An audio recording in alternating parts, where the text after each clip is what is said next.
I want to applaud the governor of North Carolina for doing the right thing. He's going up against the federal government that threatened to pull federal money out of North Carolina if he doesn't allow men with their equipment to go into ladies' rooms and ladies that don't have men's equipment to go in men's rooms. This is the biggest nonsense I've ever heard in my life. It's ridiculous. And you know what it is, Quanell? It's the liberals in North Carolina trying to distract attention from Hillary Clinton. Because if people really do pay attention to Hillary Clinton, they'll realize, you know, what a satanic woman that is. So what these liberals are trying to do is distract people. This doesn't happen.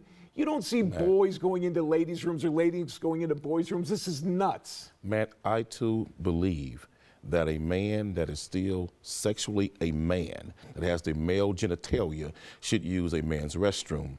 But in the case where a transgendered man has had a sexual change that is now legally, quote unquote, a woman, well, then that transgendered person should be allowed to use a female's restroom. That's what I just said. I also did some research into this, and do you realize that there are men who are transsexuals and transvestite men who are still attracted to women? They like to dress as women and like to perform in women's clothing, but yet they're still sexually attracted to women and still date women.